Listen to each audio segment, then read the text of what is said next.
de la auditoría y entró en pánico. Sabía que pronto descubrirían lo que había hecho, así que sacó todo el efectivo que pudo, lo metió en esa bolsa y lo enterró en el jardín. La investigación reveló que Armando había planeado desenterrar el dinero después de que yo estuviera internada por al menos 6 meses, y todos creyeran completamente que yo era una anciana demente cuyas palabras no tenían ninguna credibilidad. Necesitaba que pasara suficiente tiempo para que nadie, absolutamente nadie, creyera mi historia si alguna vez salía del hospital o si intentaba hablar sobre lo que había visto. Además, la auditoría en su empresa seguía activa y cada movimiento financiero sospechoso estaba siendo monitoreado, así que mover o gastar el dinero hubiera sido demasiado arriesgado y lo hubiera expuesto inmediatamente. Su plan era esperar pacientemente, mantenerme encerrada y drogada el tiempo suficiente para que la prescripción del delito comenzara a correr y para que yo estuviera tan deteriorada mentalmente por los medicamentos y el encierro que nunca pudiera testificar coherentemente contra él. Era un plan meticuloso, cruel, calculado con frialdad, el plan de un hombre capaz de sacrificar a su propia madre para salvar su propia piel y proteger su dinero robado. ¿Alguna vez has confiado tanto en alguien que nunca imaginaste que te traicionarían? ¿Has sentido ese momento devastador cuando te das cuenta de que la persona que pensabas que te amaba es capaz de destruirte sin pestañear? Cuéntame tu historia en los comentarios, porque a veces necesitamos saber que no estamos solos en nuestro dolor. Pero mi historia aún no termina, porque lo que pasó después demostró que la justicia, aunque lenta, finalmente llega para quienes se atreven a luchar por ella. Armando fue arrestado 24 horas después de que encontraron el dinero enterrado en el jardín. Llegaron a su oficina en pleno día laboral, esposaron al hijo que yo crié frente a todos sus colegas y lo llevaron a la estación de policía, donde fue formalmente acusado de múltiples delitos. Los cargos eran extensos y devastadores: desfalco por 3 millones de pesos, peculado, falsificación de documentos corporativos, pero también internación ilegal de un familiar, conspiración con un profesional médico para cometer fraude y abuso de persona mayor. Cada cargo llevaba años de prisión, y cuando sumaban todas las sentencias posibles, Armando enfrentaba décadas tras las rejas. Yo estaba en la casa de Beatriz cuando recibimos la noticia de su arresto, y mi reacción me sorprendió incluso a mí misma. No sentí alegría ni satisfacción por su captura, sino un dolor profundo y complejo que me partía el corazón. Porque ese hombre en esposas, ese criminal que había robado dinero y había intentado destruir a su propia madre para ocultar sus crímenes, seguía siendo mi hijo. Seguía siendo el bebé que sostuve en mis brazos el día que nació, el niño que me trajo flores silvestres del jardín cuando tenía 5 años, el adolescente que lloró en mi hombro cuando su padre murió. ¿Cómo reconcilias esas dos imágenes? ¿Cómo aceptas que la persona que amaste más que a tu propia vida te odiaba lo suficiente como para encerrarte en un manicomio y dejarte pudrir ahí drogada y olvidada? Durante las primeras semanas después de su arresto, Beatriz no me dejaba sola ni un minuto porque tenía miedo de que yo cayera en una depresión profunda. Y tenía razón en preocuparse, porque había momentos en que yo me quedaba sentada mirando al vacío durante horas, tratando de entender cómo había llegado a este punto, qué había hecho mal como madre para criar a un hijo capaz de tanta crueldad. La recuperación física fue más rápida que la emocional. Las drogas que me dieron en el hospital gradualmente abandonaron mi sistema. Mi mente se aclaró, mi cuerpo dejó de temblar, pero las cicatrices psicológicas eran más profundas y persistentes. Tenía pesadillas casi todas las noches donde me despertaba gritando, convencida de que seguía en ese hospital, de que todo había sido un sueño y que Laura nunca vino a ayudarme, de que seguía atrapada en ese infierno blanco. Desarrollé ansiedad severa cada vez que veía a alguien con bata blanca. Mi corazón se aceleraba y mis manos comenzaban a temblar si pasábamos cerca de cualquier edificio médico. Beatriz me llevó con una terapeuta especializada en trauma, una mujer mayor llamada doctora Solís, que me ayudó a procesar lo que me había pasado, que me enseñó técnicas de respiración para los ataques de pánico, que me recordó pacientemente que yo no había fallado como madre, que las decisiones de Armando eran suyas y no un reflejo de mi crianza. Durante los siguientes 10 meses, mientras se preparaba el caso criminal contra Armando, yo me quedé recuperándome en casa de Beatriz, asistiendo a terapia 2 veces por semana, reconstruyendo lentamente los pedazos rotos de mi identidad y mi confianza en el mundo. El caso legal avanzó con la meticulosidad característica del sistema judicial, pero las pruebas en contra de Armando eran tan abrumadoras que el resultado nunca estuvo realmente en duda. El dinero enterrado, los registros bancarios de la empresa mostrando los desvíos sistemáticos durante más de 2 años, los pagos de 150,000 pesos al doctor Mendoza, mi testimonio sobre la internación forzada, el testimonio de Laura sobre las irregularidades en mi caso, todo pintaba la imagen de un hombre desesperado que había cometido crímenes cada vez más graves, tratando de cubrir sus delitos originales. El doctor Mendoza también fue arrestado y acusado de conspiración, fraude médico y mala praxis profesional grave. Su licencia fue suspendida permanentemente mientras esperaba juicio, y el hospital donde me tuvieron pagó un acuerdo extrajudicial de varios millones de pesos para evitar un juicio público que hubiera destruido su reputación completamente y expuesto sus fallos sistémicos.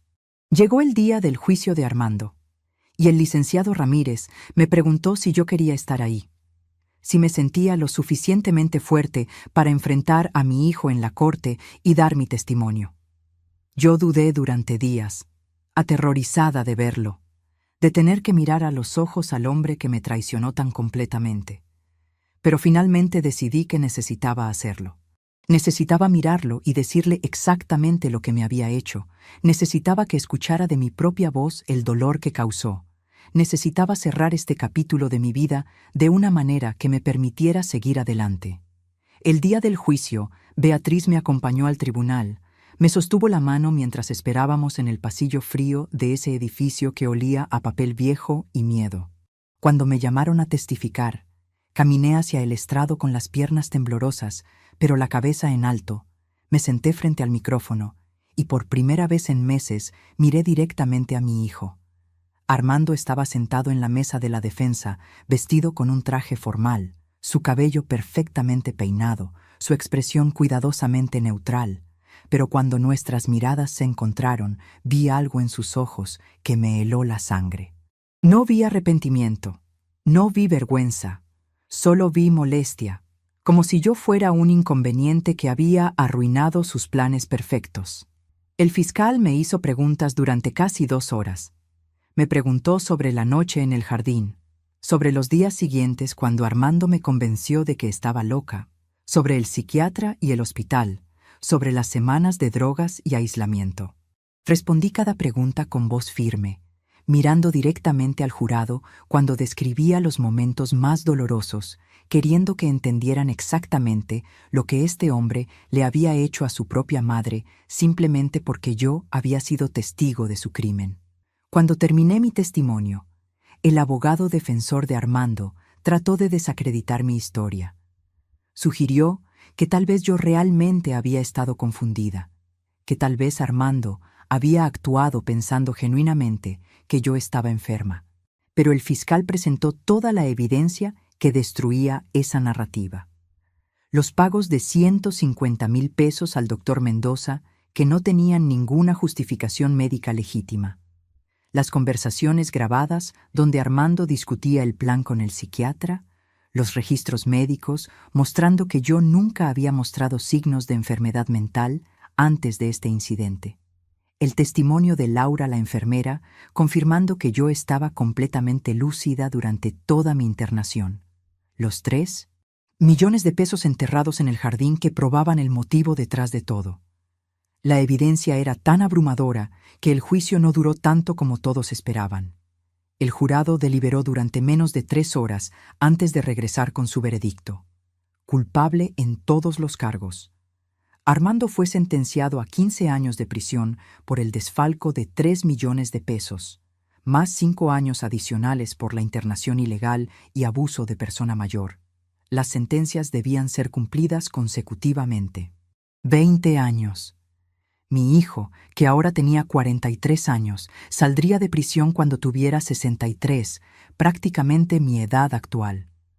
Cuando el juez leyó la sentencia, vi a Armando cerrar los ojos y apretar la mandíbula. Pero no lloró, no pidió perdón, no me miró. Simplemente se levantó cuando los guardias vinieron por él, permitió que lo esposaran y caminó fuera de la sala sin mirar atrás. Esa fue la última vez que vi a mi hijo. No fui a visitarlo a la prisión durante los meses siguientes, aunque recibí varias cartas de él que nunca abrí. Mi terapeuta me dijo que eso estaba bien, que yo no le debía nada a Armando, que cortar contacto era una forma válida de protegerme a mí misma del daño adicional. Tomé decisiones difíciles sobre mi futuro durante los meses que siguieron al juicio. No podía regresar a mi antigua casa, el lugar donde todo había comenzado, donde cada habitación me recordaba la traición de mi hijo. Con la ayuda de Beatriz y el licenciado Ramírez, vendí la propiedad y usé el dinero para comprar un apartamento pequeño en la ciudad donde vivía mi sobrina.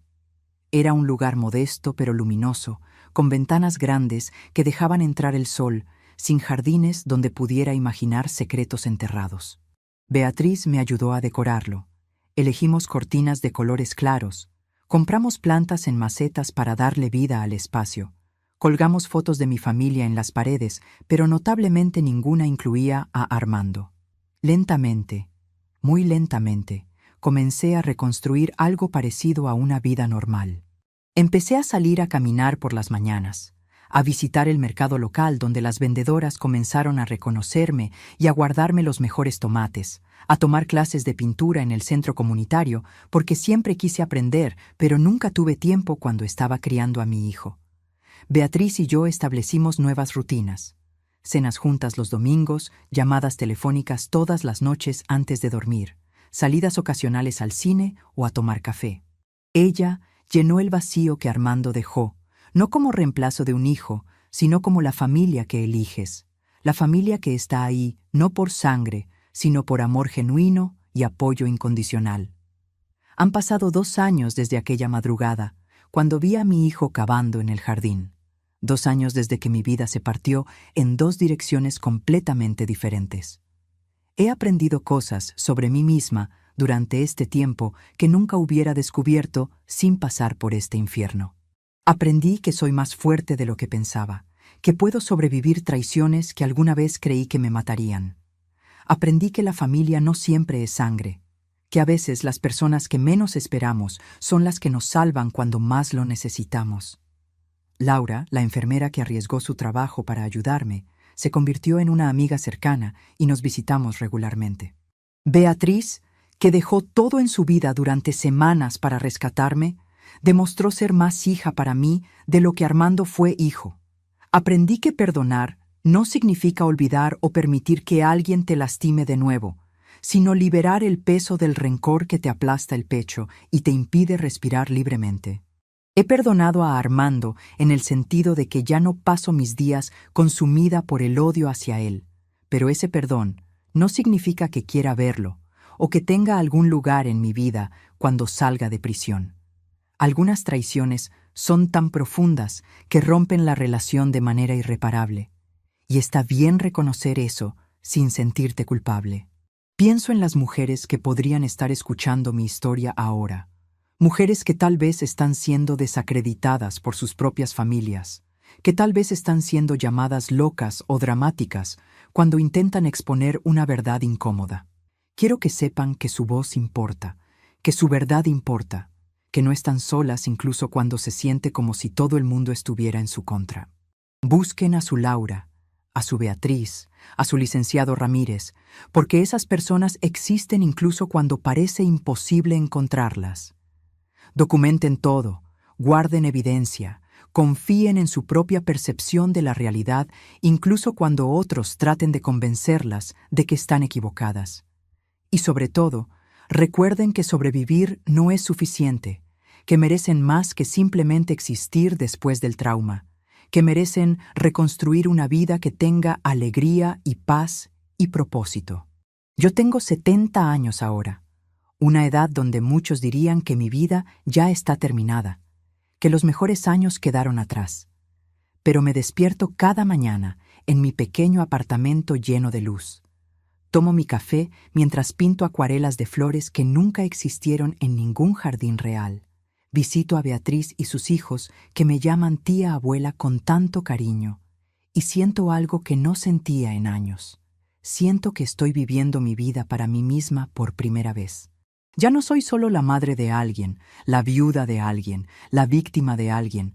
Soy Josefa, una mujer que enfrentó lo peor que la vida podía ofrecerle y decidió que eso no la definiría, que su historia no terminaría en ese hospital psiquiátrico rodeada de drogas y desesperación.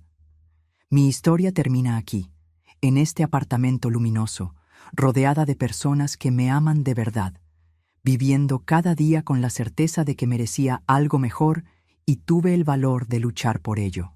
Y si yo pude hacerlo a mi edad, después de todo lo que pasé, entonces ustedes también pueden. Nunca es demasiado tarde para reclamar tu vida, para defender tu verdad, para comenzar de nuevo. Si te gustó esta historia, haz clic en este próximo video que está apareciendo en la pantalla, porque la próxima traición supera todo lo que has visto hasta ahora. Y no te olvides suscribirte en el canal, para que no te pierdas ni una sola historia.